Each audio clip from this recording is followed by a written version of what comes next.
Okay, let's try this again. I saw you on stage sitting next to Johnny Bench when you got the Johnny Bench Award, and you were so calm and cool. Weren't you inside kind of like going, this is Johnny freaking Bench I'm sitting next to? Yeah, you know, we got to spend time with Johnny 2 days prior to that, so we were doing community service events. We put on a baseball camp for all catchers, and went to the hospital and visited patients in Wichita. So we got to spend time with him beforehand, so we got comfortable with Johnny. He's a pretty easy person to be comfortable around. He cracks a lot of jokes, very personable guy, hilarious. So, you know, we had gotten comfortable and become good friends in just 2 days spending time with Johnny. So when we were up on stage with him, it was almost an awkward feeling, because we didn't feel like we were very distant from Johnny because we had just spent a lot of time with him the days prior. So yeah, you know, calm and whatnot on stage just was a factor of spending time with him a couple days before that. Okay, good, because I thought you got to be a little bit in awe. Yeah, we were when we first were introduced to him, of course, because of all the accomplishments that he's had in his career. So how much of an honor was that for you? I mean, you must have been really excited. Yeah, you know, I had a lot of family there, which was nice. Got to, you know, kind of share the experience with my mom and my dad and my grandparents and one of my high school coaches, which was really nice. But yeah, the award was unbelievable. You know, it's quite an honor to be able to even be on stage with the other two honorees for the award, and to be on stage with Johnny Bench was quite an incredible experience. So it was a lot of fun, you know, and then when you hear your name called, it just kind of is the icing on the cake for the whole weekend. You admittedly are not the standard catcher's physique. So how do you make up for that? I don't think I really make up for it. You know, I don't think there's any sort of size or anything like that to be a catcher, or anything in life, you know, for that matter, whether it's baseball, football, a job or whatnot. You know, you may not get the picture perfect person for any sort of role, but you know, if you just do your part and know that you put in the work off the field, you know, it doesn't matter what color, shape, size, or anything you are. You know, if you do your job, nobody else is going to say anything. You know, I think the pitchers like throwing to me. I like catching them and working with them and trying to get the best out of them. So, you know, being small and whatnot, you know, you just play a little bigger, you know, and it doesn't matter, you know, what size you are. You just play to whatever strengths you have. One question I like to ask is, I like to ask players to give me a scouting report on themselves. What would a scout say are your strengths, and what would they say you should improve on? You know, strengths, I guess defense. You know, I try to work and get better at it every single day. There's always different things that I'm working on defensively to try to get better at, whether it's receiving, throwing guys out, blocking, or whatnot. There's always things that we can get better at. And then hitting, I've always tried to work and get better at that, because there's not a perfect baseball player out there. You know, whether it's defense or hitting. For me, hitting's always come second.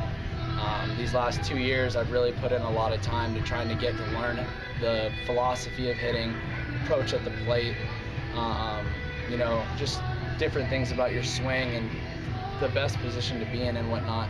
But when I'm up at the plate, you know, I don't think anything about that. You know, I'm just trying to help the team win, and usually when you're trying to do that, good things happen. So, you know, whether it's a guy on second getting them over, or a guy on third hitting a sac fly, you know, when you're trying to do those kinds of things, usually the right thing ends up happening. You might even get a hit out of it. Well, so would you say that's what you've accomplished most of the season, is learning situational hitting better, or? You know, I don't know about anything specific. But, you know, this season I've just tried to put myself in the best position to succeed.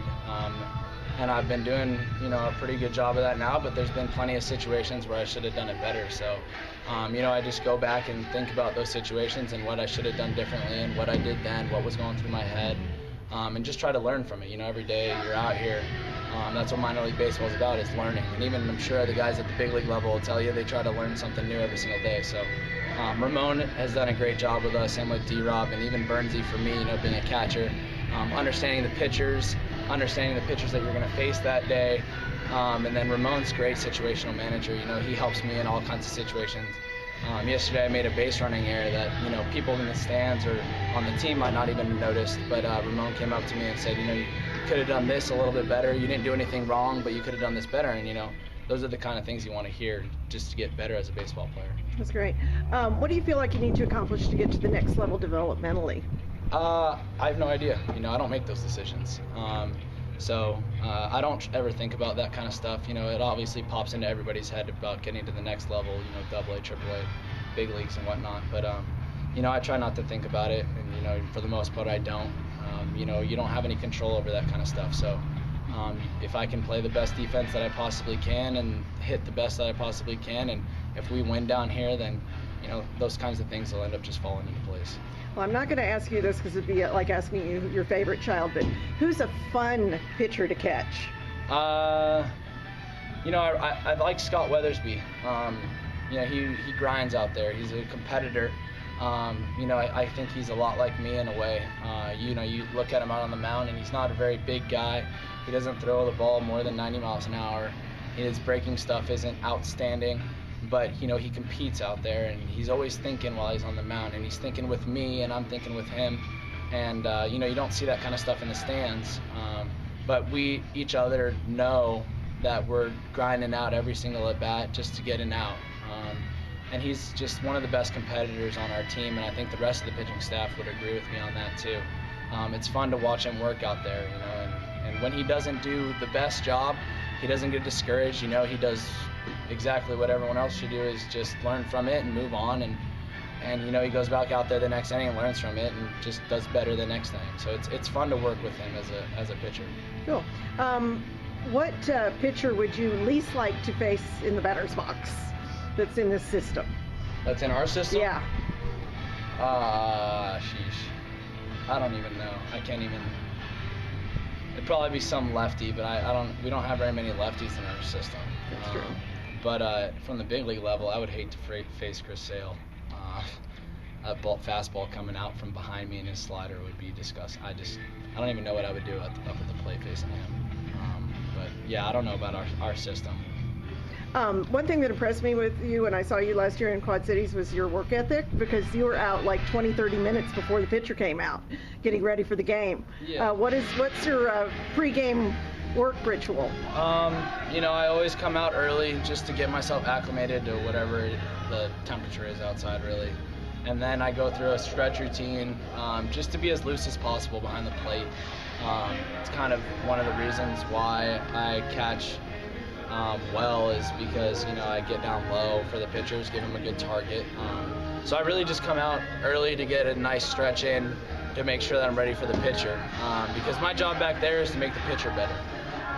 Whether he's, you know, feeling good or feeling bad that day, my job is to get him in the right mindset and feeling good about himself. And, you know, if he's got a catcher back there that he doesn't know if he's going to be able to catch the ball or block a ball if he throws it in the dirt, you know, I want my pitchers to be able to feel comfortable to throw a 55-foot fastball with a runner on third and know that I'm going to keep it in front of myself. And when there's a runner on first, that they don't have to worry about that guy on first, because they're confident that I'll throw him out. You know, I want my pitcher to feel as comfortable as possible on the mound. So getting out here early is just kind of a reflection of that, trying to get ready for them. Okay. I always ask this question. Sometimes I get a good answer. Sometimes I don't, but I'm going to try. Can you tell me something about yourself that most people don't know and might be surprised to hear? I don't know if people will be surprised here. I'm from San Diego, so I grew up by the ocean. Love to surf in the off season. A lot of fun doing that. A lot of my buddies surf still, so I'll go out with them and just sit in the water, whether there's waves or not. It's just kind of nice getaway for me to just go out to in the ocean and take a little dip in the water and surf around a little bit. So that's what I like to do in the off season. Sounds great. Well, that's what I needed. I thank you for your time. Yeah, thank you.